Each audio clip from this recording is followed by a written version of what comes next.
Begitu banyak sekarang orang gak punya harapan untuk hidup, putus asa. Dengar, bulan Januari yang lalu ada 3 orang terkaya di dunia bunuh diri. Orang kaya padahal.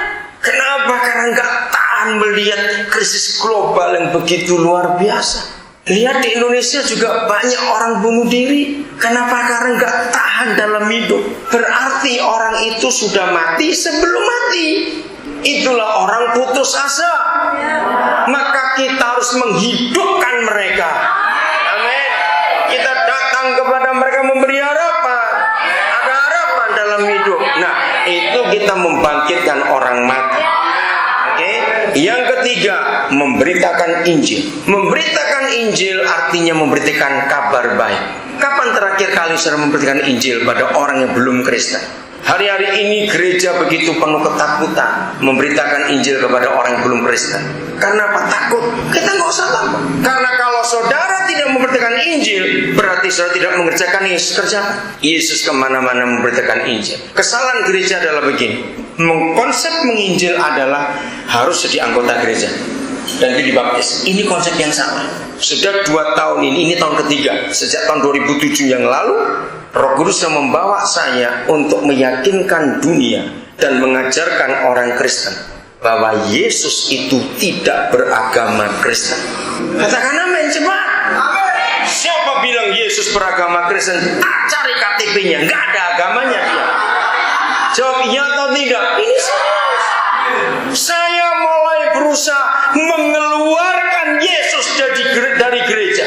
Selama Yesus hanya dimiliki oleh orang Kristen, maka orang luar gereja nggak akan mau terima dia.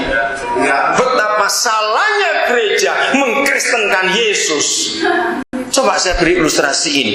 Maka itu saya itu bersyukur Roh Kudus kalau memberi saya pewahyuan itu buat orang kaget-kaget. Saya juga kaget pertama kali diajak bicara. Apalagi yang mendengar. Coba saya tanya begini. Kalau suatu hari saudara lagi perlu gula, yang satu perlu gula, yang di situ perlu minyak goreng, yang sana perlu beras. Ya misalnya contoh. Nah saudara orang Kristen masuk toko pertama, di toko itu gulanya semua pakai label. Ini gula Buddha, gula Hindu, gula Islam. Misalnya masuk toko kedua sama, masuk toko ketiga sama, berasnya juga dikasih label, ini beras Hindu, beras Buddha, beras Islam. Terus begitu minyak gorengnya, minyak goreng Hindu, minyak goreng Buddha, minyak goreng Islam misalnya. Sudah 8 toko sudah masuk dan labelnya semuanya ada.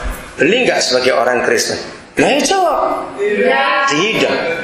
Karena aku cari yang gula Kristen, beras Kristen, minyak goreng Kristen. Nah ini kesalahan gereja. Yesus bukan orang Kristen dan dia tidak beragama Kristen. Yesus itu penyelamat dan jangan diberi label apa-apa. Sehingga kalau kita menawarkan ke dunia, orang kan tahu. Nah, betapa susahnya mencopot label Kristen di dalam hidup Yesus sebab sudah 2000 tahun gereja membeli label ini.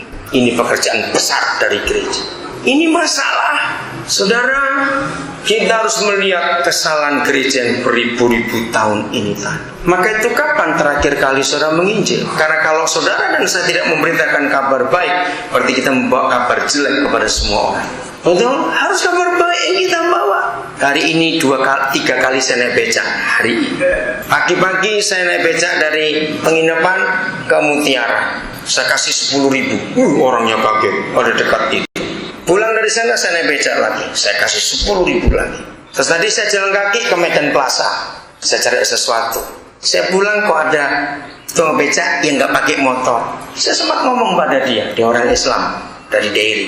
Turun dekat, saya kasih 20.000. Wah dia senang sekali. Saya kasih roti sepotong. Saya bilang, Isa memberkatimu. Mungkin kita nggak ketemu lagi. Bisa titip nama ini. Saya menganjurkan pada semua orang di semua kota yang ada becak, yang punya mobil minimal dalam 1 minggu 1 hari jangan naik mobil, garasikan mobilmu, naiklah angkot, naiklah becak. Berkati orang-orang itu. Amin. Sehari dalam seminggu sehari saja. Amin. Amin. Saya kalau di gereja khotbah lalu banyak tukang becak di depan pintu gereja, saya akan berhenti untuk ngomong dulu pada mereka. Saudara, ini hati saya dari dulu. Ya, di Surabaya dulu banyak becak. Itu jemaat saya tukang becak. Enggak di gereja, saya datangi ke komunitas mereka. Dulu saya di Jakarta punya 4 komunitas tukang becak. Tiap hari saya beri mereka vitamin C dan vitamin B. Tiap hari saya bawa untuk mereka. Dulu belum ada air dalam botol. Kalau mereka haus harus pulang ke rumah membawa air rebus dari rebusan istrinya.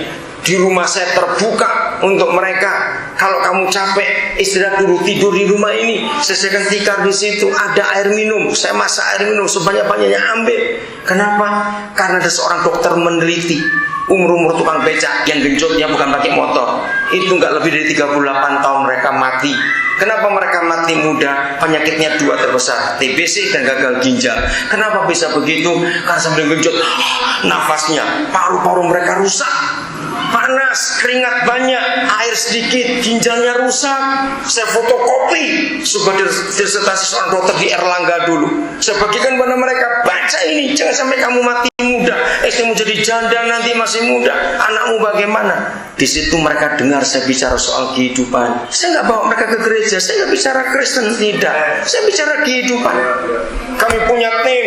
Kalau istri mereka ngeluh cerita, saya ajari mereka hidup bagaimana menggunakan uang dengan baik, hati-hati dengan uang belanja. Saya ajari mereka manajemen keuangan. Oh, mereka senangnya luar biasa.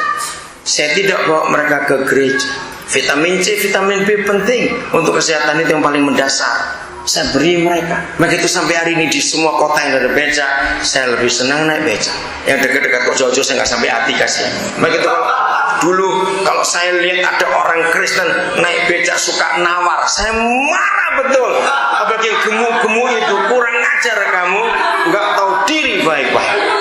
Sungguh saya sayang pada teman-teman becak itu, saudara. Awas ya, suka nawar. Kalau nggak percaya, coba kamu yang genjot, kuat tidak? Ayo, gantian. Kamu yang genjot, dia yang naik. Ayo, mau nggak? Nah, saudara, miliki latih itu. Jadi ini yang ketiga, menginjil itu harus. Kita ketemu orang siapa saja, kita berkati orang-orang itu. Itulah kasih Tuhan dalam hidup ini. Yang keempat, mengusir setan. Awas, kalau kita nggak pernah ngusir setan, pasti kamu diusir setan. Catat itu baik-baik. Lu betul nggak? Cuma ada satu di antara dua. Kalau kita nggak ngusir setan, kita diusir setan. Celaka sekali. Ingat, anak-anak Imam Skewa diusir oleh setan itu. Nah, kapan terakhir kali kita membebaskan orang yang terbelenggu kuasa gelap? Kapan terakhir kali? Terakhir kali saya bebaskan orang kuasa gelap itu hari Selasa malam. Maaf, Selasa malam. Ya, Selasa malam minggu yang lalu. Jadi seminggu besok. Orangnya besar, puasa sampai mau dibanting itu. Tapi Yesus lebih kuat. Yang kelima, memberi makan orang. Kalau kita nggak pernah memberi makan orang, maka kita pasti makan orang. Celaka sekali kita makan orang.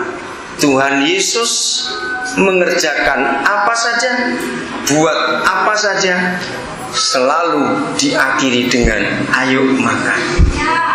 Betul nggak? Oh ya, lu kenceng sekali kok bilang makan ya, itu duluan. Saudara, itu penting. Bagikan apa yang kita bisa bagi pada orang-orang. Bagikan. Itu hati Yesus. Itu yang Tuhan kerjakan. Belum selesai, koma, lanjutkan ayat 12 Yohanes 14. Hebat sekali. Sudah, koma. Ayo kita baca sama-sama. Setelah koma ada kalimat apa? 1, 2, 3. Bahkan pekerjaan-pekerjaan yang lebih besar daripada itu, sebab aku pergi kepada Bapa. Bayangkan, saudara. Bahkan pekerjaan yang lebih besar lagi daripada yang Yesus pernah kerjakan. Saya menangis pertama kali saya dapat pewahyuan firman ini. Oh ya Tuhan, masa? Dengan sederhana, Roh Kudus menerangkan. Sederhana sekali. Nggak usah pakai sekolah teologi dulu kelamaan, nanti bayarnya mahal untuk mengerti ayat ini. Bahwa secara logika pun kita bisa mengerjakan yang dia kerjakan bahkan lebih besar. Nomor 1, Tuhan Yesus belum pernah sampai ke Medan. Katakan amin. Betul? Yesus belum pernah sampai ke Padang.